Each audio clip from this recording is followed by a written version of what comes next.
नमस्कार, मैं हूं करिश्मा श्रीवास्तव और आप देख रहे हैं INS न्यूज प्लस। खबरों की शुरुआत करें उससे पहले एक नजर हेडलाइंस पर। पीएम मोदी ने गुजरात के कच्छ में दुनिया के सबसे बड़े सोलर प्लांट का किया शिलान्यास। इस दौरान पीएम मोदी ने किसान आंदोलन को लेकर विपक्ष पर बोला हमला, साथ ही विपक्ष पर किसानों को गुमराह करने का आरोप लगाया। किसानों के समर्थन में कांग्रेस ने बीजेपी दफ्तर के बाहर किया प्रदर्शन। कांग्रेस कार्यकर्ताओं ने सरकार विरोधी लगाए नारे और कृषि कानूनों को रद्द करने की मांग की। एम्स में 5000 नर्सों के हड़ताल पर जाने से मरीजों की बड़ी परेशानी। वेतन की मांग के अलावा नर्सिंग सेवाओं को आउटसोर्स करने का कर रहे विरोध। एम्स के निदेशक ने हड़ताल को बताया दुर्भाग्यपूर्ण। प्रधानमंत्री नरेंद्र मोदी ने गुजरात के कच्छ में दुनिया के सबसे बड़े सोलर प्लांट का शिलान्यास किया। इस दौरान पीएम मोदी ने जनता को इसके फायदे भी गिनाए। साथ ही पीएम मोदी ने किसान आंदोलन को लेकर विपक्ष पर निशाना साधा और कहा है कि किसानों को विपक्ष गुमराह कर रही है। देखिए पूरी रिपोर्ट।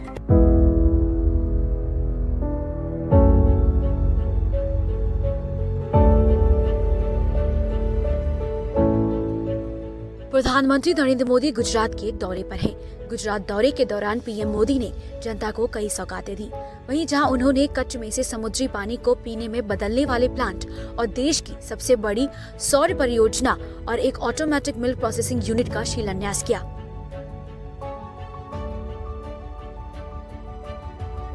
इस दौरान पीएम मोदी ने बताया कि आज से 118 साल पहले 15 दिसंबर को ही अहमदाबाद में इंडस्ट्रियल एग्जीबिशन का उद्घाटन हुआ था। उसका आकर्षण भानुताप यंत्र था, जो कि सूर्य की गर्मी से चलने वाला यंत्र था। अब 118 साल बाद यहाँ सूरज की गर्मी से चलने वाले इतने बड़े पार्क का उद्घाटन हो रहा है। आज से 118 साल पहले, 118 साल कोई कम समय नहीं होता है। आज से 118 साल पहले आज ही के दिन 15 दिसंबर को ही 118 साल पहले 15 दिसंबर को अहमदाबाद में एक इंडस्ट्रियल एग्जीबिशन का उद्घाटन किया गया था उस जमाने में। और इस एग्जीबिशन का मुख्य आकर्षण क्या था? उसका आकर्षण था भानु ताप यंत्र। भानु यानी सूर्य, यानी 118 साल पहले यहां के हमारे एंटरप्रेन्योर्स की सोच देखिए। भानु ताप यंत्र यानी सूर्य ताप यंत्र, ये सबसे बड़े आकर्षण का कारण था। यानी भानु ताप यंत्र यानी सूर्य की गर्मी से चलने वाला यंत्र, और एक तरह से वो सोलर कुकर की तरह उन्होंने विकसित किया था 118 साल पहले। आज 118 साल बाद, आज 15 दिसंबर को ही सूरज की गर्मी से चलने वाले इतने बड़े रिन्यूएबल एनर्जी पार्क का उद्घाटन हो गया। प्रधानमंत्री नरेंद्र मोदी ने मंगलवार को अपने गुजरात दौरे के दौरान एक बार फिर कृषि कानूनों के मसले पर बात की है।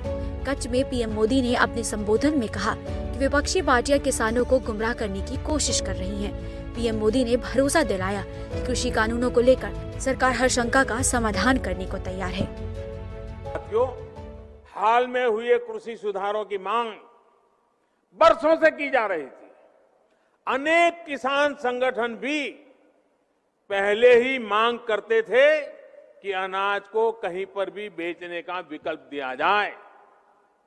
आज जो लोग विपक्ष में बैठकर किसानों को भ्रमित कर रहे हैं, वो भी अपनी सरकार के समय इन कृषि सुधारों के समर्थन में थे, लेकिन अपनी सरकार के रहते वो निर्णय नहीं ले पाए, किसानों को झूठे दिलासे देते रहे।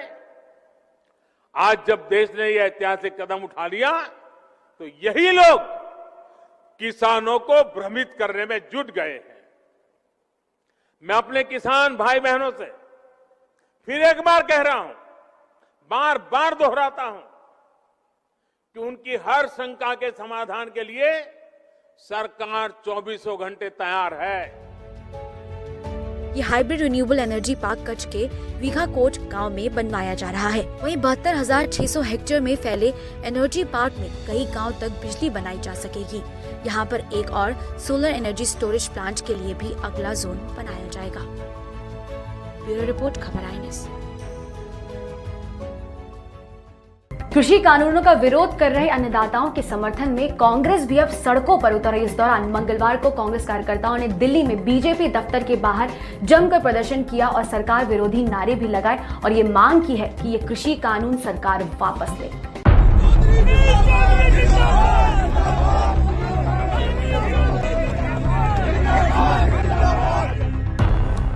किसानों का आंदोलन मंगलवार को 20वें दिन में प्रवेश कर गया है।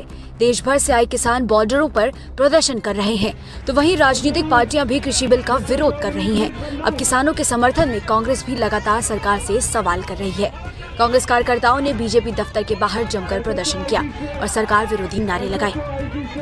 देखिए, आज देश का किसान देश की राजधानी दिल्ली के बॉर्डर पे आज वहाँ मुस्तैद है, वहाँ बैठा हुआ है। लाखों किसान अपने देश के उस प्रधानमंत्री, भाजपा के प्रधानमंत्री कहूंगा मैं आज, उनसे मिलना चाहते हैं। इन तीनों काले कानूनों के खिलाफ वो अपनी आवाज लेकर के आए हैं। भाजपा के प्रधानमंत्री के दावे के अनुसार ये 3 काले कानून किसानों के हितकारी होंगे। किसान इसको नकार चुके हैं। वो कह चुके हैं कि आखिर आपसे सवाल पूछा जाता है कि आप बताएं किस संस्था ने आपसे कहा कि इन 3 कानूनों को आप हम पे दीजिए, हमारे भविष्य के लिए दीजिए। कानूनों को पूरी तरह से किसान ठुकरा चुका है और ये कहना चाहता है कि जो पहली व्यवस्था है उनको जारी रखिए।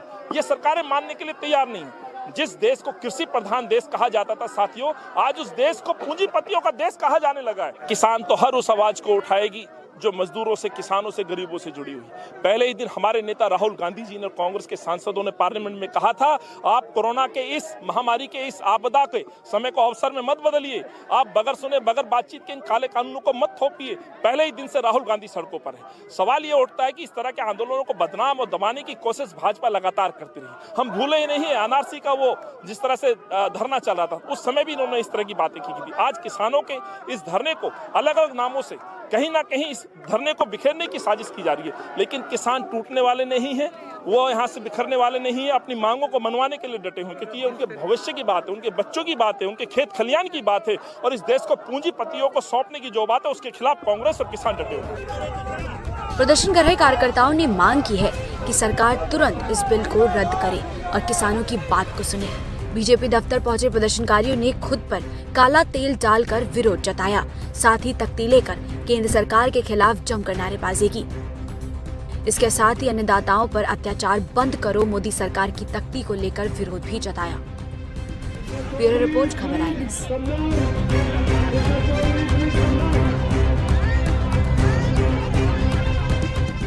मंगलवार को किसान आंदोलन को 20 दिन हो चुके हैं। पिछले 20 दिनों से किसान बॉर्डरों पर डटे हुए हैं और अपनी मांगों को लेकर अड़े हुए हैं। इस बीच सरकार और किसानों के बीच गतिरोध जारी है। सरकार का कहना है कि किसानों को बहकाया जा रहा है और वो बातचीत करने को तैयार है। देखिए पूरी रिपोर्ट और जाने कि क्या कहना है अब किसानों का और सरकार का।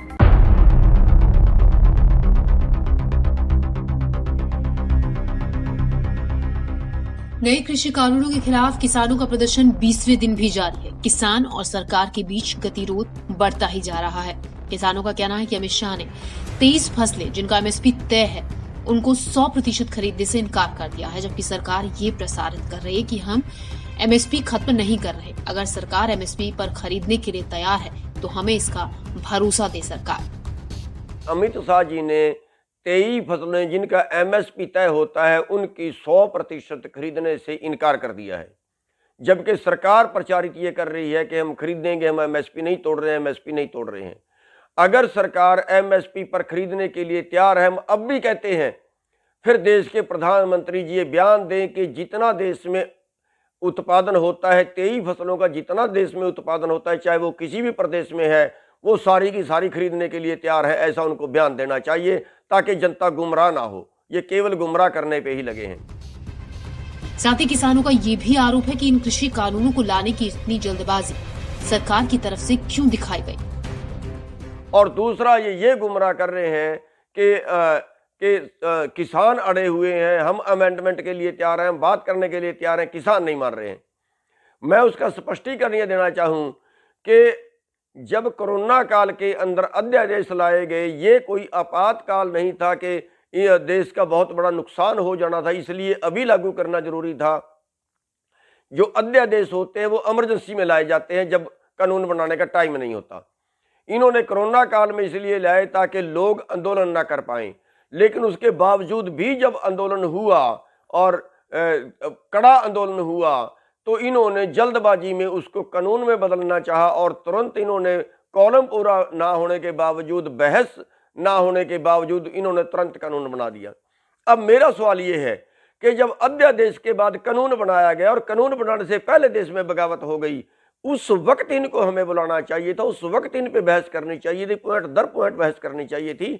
इनको किसानों से पूछना चाहिए, जब बगावत हो चुकी, कानून बनाने से पहले बगावत हो चुकी, और तब उसमें अमेंडमेंट की बात इन्होंने क्यों नहीं की, तब इन्होंने क्यों हमें नहीं बुलाया, तब इन्होंने क्यों किसानों से बात नहीं की। इसका मतलब है कि ये देश को गुमराह कर रहे हैं और देश को गुमराह करके देश को जो है पूरा एग्रो बिजनेस कारपोरेट के हवाले करना चाहते हैं। और ये खरबों का बिजनेस है जो जिससे देश, पूरा देश जो है, चाहे वो कोई भी वर्ग हो, वो भुखमरी के कगार पे जाएगा और बीच का मोटा मुनाफा जो है वो कारपोरेट को जाएगा। जबकि सरकार का लगातार तर्क है कि किसानों के हित में सरकार सोच रही है, किसानों को बातचीत से मसला सुलझाना चाहिए। रामदास आठवले ने ये भी तर्क दिया है कि केवल पंजाब के किसानों का इन बिलों को लेकर ज्यादा गतिरोध है। मुझे लगता है कि कोई ना कोई तो कॉम्प्रोमाइजिंग फॉर्मूले पर आना चाहिए, ना कि कानून वापस ले लो। ये भूमिका किसानों की ठीक नहीं है। मुझे लगता है कि हल निकल सकता है, लेकिन किसान आंदोलन के नेता हल निकालने के लिए तैयार नहीं है। जब कोई भी आंदोलन होता है तो आंदोलनकर्ता और सरकार में बातचीत होती है और उसमें कुछ 2 कदम सरकार पीछे आती है तो 2 कदम उनको पीछे आना पड़ता है। कॉम्प्रोमाइजिंग फार्मूला मिडल में आ जाता है।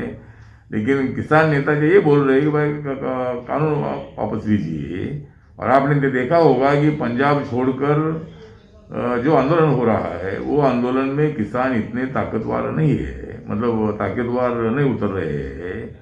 जो संगठन है, संगठन अपना पॉलिटिकली कुछ लोगों को लेकर आंदोलन कर रहे हैं, लेकिन पूरे देश भर के किसानों का इसमें बिल्कुल विरोध नहीं है। लेकिन पंजाब के लोगों का, पंजाब के किसानों का सबसे ज़्यादा विरोध है। हाँ, तो बात सही है कि जो मुद्दे हैं, मुद्दों पर चर्चा होनी चाहिए, लेकिन नए नए मुद्दे सामने लाकर पीछे जाने की कोशिश हो रही है। आगे जाना चाहिए, लेकिन आगे जाने के लिए मतलब किसान नेता या किसानों को भड़काने वाले लोग तैयार नहीं है। वो किसानों को जानबूझकर भड़का रहे हैं और किसान मतलब अपने भविष्य का विचार ना करते हुए मुझे लगता है कि आर्यामन भूमिका लेकर वहाँ बैठे हैं। तो मुझे लगता है कि इसमें कोई तथ्य बिल्कुल नहीं है और सरकार पॉजिटिव है, सरकार उसमें संशोधन करने के लिए तैयार है और किसानों को मदद करने की भूमिका सरकार की, माननीय नरेंद्र मोदी जी की है।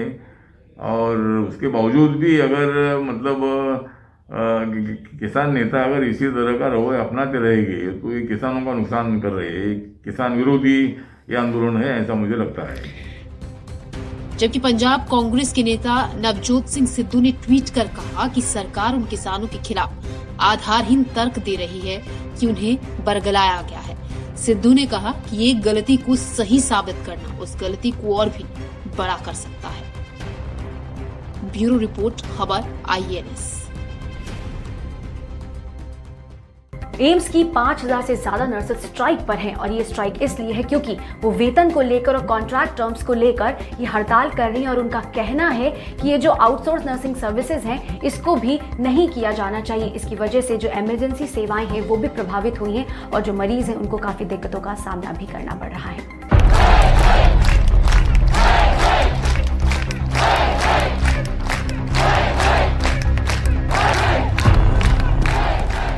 देश की राजधानी दिल्ली के सबसे बड़े सरकारी अस्पताल एम्स में नर्स यूनियन ने अनिश्चितकालीन हड़ताल शुरू कर दी है। नर्स यूनियन का कहना है कि उनकी कई मांगे हैं जिन्हें सरकार और एम्स प्रशासन नहीं मान रहे हैं। ऐसे में उनके पास हड़ताल पर जाने के अलावा कोई और चारा नहीं बचा है।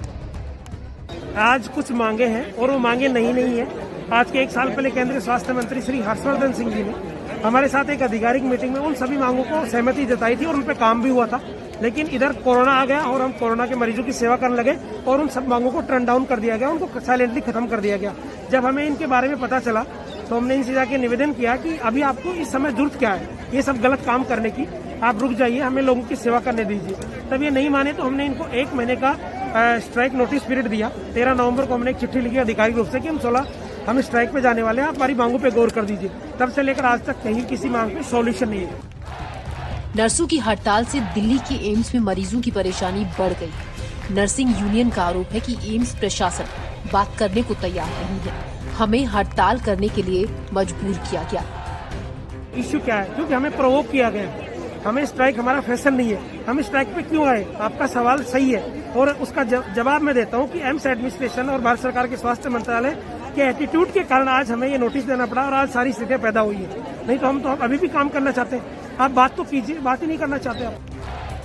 हड़ताल करने वाले कर्मचारियों का कहना है, जब तक मांगे नहीं मानी जाएंगी हमारी हड़ताल जारी रहेगी। ब्यूरो रिपोर्ट, खबर INS।